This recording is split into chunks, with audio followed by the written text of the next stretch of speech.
طيب هو الامتحان بقى بيتصحح ازاي؟ لازم تبقى عارف ان على الاقل في اتنين ممتحنين تو examiners هيسمعوا اجاباتك ويدوك الدرجة. لو الدرجتين متشابهتين، يعني لو الاكزامينر الاول ادالك درجة نجاح والاكزامينر التاني برضو ادالك درجة نجاح، في الحالة دي خلاص انت ناجح. لكن لو الدرجتين مختلفتين، يعني مثلا واحد ادالك درجة نجاح والتاني ادالك درجة رسوب، ففي الحالة دي الاجابة بتاعتك هتروح دايركت لشخص تالت، اكزامينر تالت، وهو اللي هيحدد النتيجة ايه بتاعتك. طب أنا دلوقتي عايز أعرف إيه هي المعايير اللي أنا باتقيّم على أساسها في امتحان الناتي، يعني إيه هي المعايير اللي لو أنا عملتها أو إيه هي المعايير اللي لو الإجابة بتاعتي مستوفياها فأنا كده خلاص ناجح ومقفّل؟ قال لك ببساطة شديدة إحنا عندنا 3 معايير، ال3 معايير اللي أنت بتتقيّم على أساسهم في امتحان الناتي، أول معيار عندي اسمه language quality، المعيار التاني اسمه language register، والمعيار التالت اسمه excessive repeats. زي بالضبط كده فاكرين في امتحان الPTE في section الspeaking أو section المحادثة كنا بنقول إن إحنا عندنا 3 معايير بنتقيّم على أساسهم في section الspeaking اللي هم كانوا الcontent والfluency والpronunciation، هم دول ال3 معايير اللي لو أنت مقفّلهم فأنت كده مقفّل section الspeaking.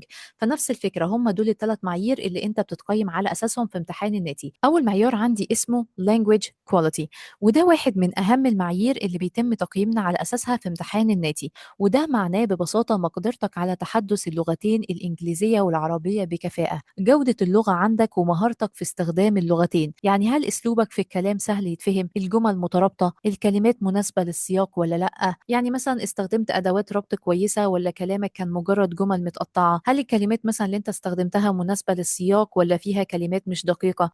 طيب خلينا كده ناخد مثال للجملتين دول. الجملة الأولى بتقول the people they happy because good thing، الجملة التانية بتقول the people are happy because something good happened.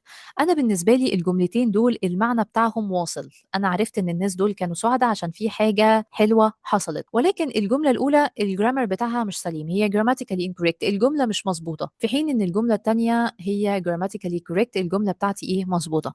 لو أنت جيت بصيت على الجملتين دول هتلاقي المعنى العام كان واصل، لكن الجملة الأولى كان فيها ضعف واضح، اللغة غير دقيقة، الجرامر مش سليم، فده هيأثر على درجتك في اللانجوج كواليتي وبالتالي هيأثر على النتيجة الإيه النهائية. فده معنى معيار اللانجوج كواليتي، مقدرتك على تحدث اللغتين العربية والإنجليزية بكفاءة. طيب المعيار التاني عندي اسمه language register، يعني مدى استخدام اللغة الرسمية، يعني مثلا هتقول كيف حالك مش هتقول أخبارك إيه، هتقول مثلا شكرا لقدومك مش هتقول مثلا شكرا إنك جيت، هتقول هذا هذه هي هو، يعني تستخدم اللغة الفورمال أو اللغة الرسمية. طبعا يا جماعة اللانجوج ريجستر في الإنجليش مش مشكلة وما فيش منها قلق، لأن احنا كلنا اتعلمنا اللغة الإنجليزية الفورمال، احنا مثلا بنقول how are you كيف حالك، ما بنقولش مثلا واتساب، واتساب برضو معناها ايه الأخبار أو كيف حالك، ولكن في اللغة الايه الانفورمال. فاحنا اللانجوج ريجستر بتاعنا في الترجمة الإنجليزية دي ما فيش فيها مشكلة، لأن احنا كلنا بنعرف نتكلم فورمال، احنا اوريدي متعلمين الانجليش الفورمال. المشكلة بقى هتبقى في اللانجوج ريجستر في الايه في الترجمة العربي، دي هتحتاج منك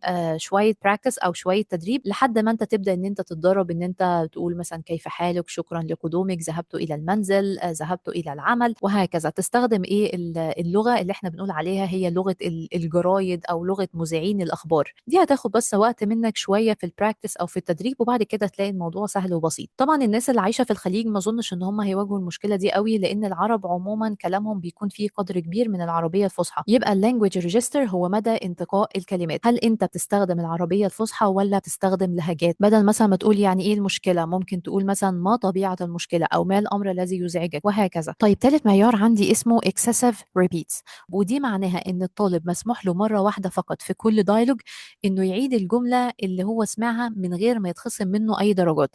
يعني لو في مثلا جملة انت ما سمعتهاش كويس او محتاج وقت تستوعبها اكتر، تقدر ان انت تعيدها مرة كمان ومش هتنقص. يبقى في كل دايلوج بيكون مسموح ليك ان انت تسمع الجملة وتعيدها مرة كمان من غير ما يتخصم منك درجات. يبقى كل واحد بيكون ليه محاولة واحدة فقط مجانية في كل دايلوج انه يعيد الجملة من غير ما ينقص، لكن طبعا لازم تكون واخد بالك ان لو طلبت اعادة الجملة اكتر من مرة في نفس المحادثة، هنا طبعا بيبدأ ان هو يخصم منك ايه درجات.